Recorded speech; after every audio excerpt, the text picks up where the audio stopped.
Kumusta po kayo? Bago po ang lahat, first things first.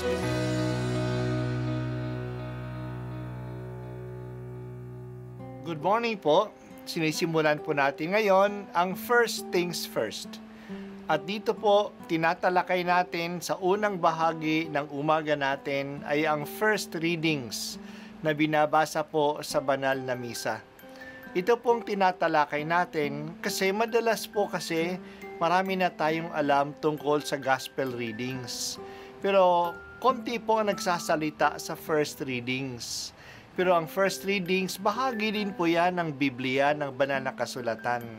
Kaya susubaybayan po natin ang mga first readings, basahin po natin at kuminsan kailangan ng basahin ng 2 o 3 beses bago maintindihan kasi hindi po tayo sa familiar sa mga istorya at sa mga kaisipan na tinatalakay dito.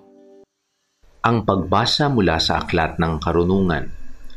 Payapa at tahimik ang lahat. Nangangalahati na ang gabi. Walang ano-ano'y ang makapangyarihan mong mga salita ay bumaba.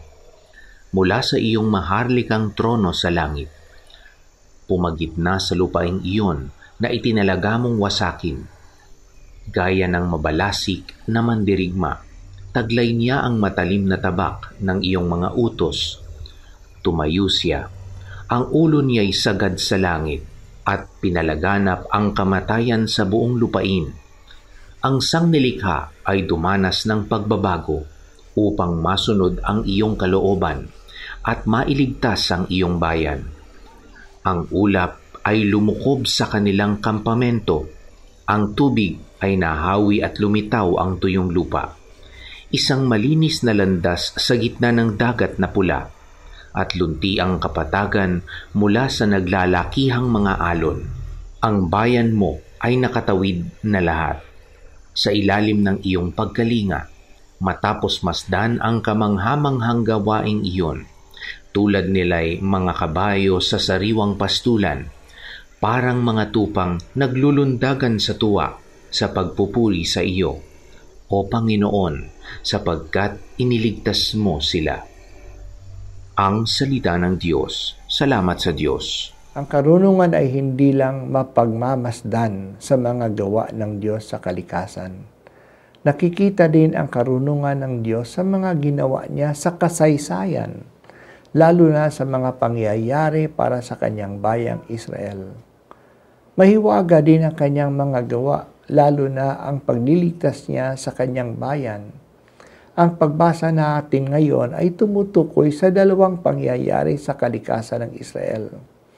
Ang una ay ang pag-alis nila sa Ehipto mula sa kamatayan ng lahat ng mga panganay ng mga Ehipsyano. Maraming mga himala na ginawa ni Moises sa Paraon upang payagan na niyang makaalis ang mga Israelita. Nandiyan na ang tubig sa Ehipto na naging dugo. Nandiyan na ang maraming palaka at maraming lamok na kumalat sa buong lupain. Nandiyan na ang salot ng mga piksa, ang pag-ulan ng apoy at matinding kadiliman. Pero hindi na kumbinsi ang Paraon na talagang kumikilos ang Diyos para sa mga Israelita. Ngunit isang gabi, pinadala ng Diyos ang kanyang anghel at pinasok nito ang mga bahay na walang dugo ng kordero sa hamba ng mga pintuan. Pinatay ng anghel ang lahat ng mga panganay. Pinaalis ng Paraon ang mga Israelita. Natakot na siya sa Diyos ng Israel. Ang isa pang kababalaghan na sa kanilang kasaysayan ay yung pagtawid ng mga Israelita sa gitna ng dagat. Nabiyak ang dagat, may tubig sa kanan, may tubig sa kaliwa. May tuyong lupa sa gitna. Nakatawid ang mga Israelita sa gitna ng dagat. Noong sinunod sila ng mga karwahe ng mga Ehipsyano, bumalik ang tubig ng dagat at nalunod silang lahat. Taon-taon, inaalaala ng mga Hudyo ang dakilang pangyayaring ito sa kanilang kaligtasan sa pagdiriwang nila ng Paskwa. Talagang dakila ang Diyos. Ginamit niya ang kalikasan upang mapalaya ang kanyang bayan. Ito ang tanda na talagang sila ay bayang pinili ng Diyos. Kung noon ay iniligtas sila, hindi na sila pababayaan. Ang alaala ng kagandang loob ng Diyos ay nagbibigay sa kanila ng katatagan na hindi na sila pababayaan. Kaya hindi kaya't sila naggunitain ng malugod ang dakilang gawa ng Diyos. Sa kanilang paggunita ay nagbibigay sa kanila ng assurance na ang Diyos ay para sa kanila. Para sa atin, ang dakilang gawa ng Diyos na ginugunita natin ang kamatayan at pagkabuhay ni Jesus na sinasaluhan natin sa bawat misa. Ito ang alaala na nagligtas sa atin, na iniligtas tayo ng Diyos.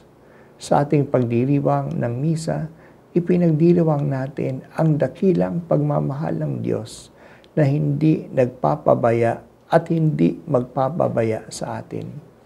Papanibaguhin tayo ng pag-ibig na ito. Patatawarin ang ating kasalanan at bibigyan tayo ng bagong pag-asa. Babaguhin niya ang buhay natin. Dinadakila ka namin, Panginoon, sa mga dakilang bagay na gawa mo para sa amin. Pinupuri ka namin magpakailanman.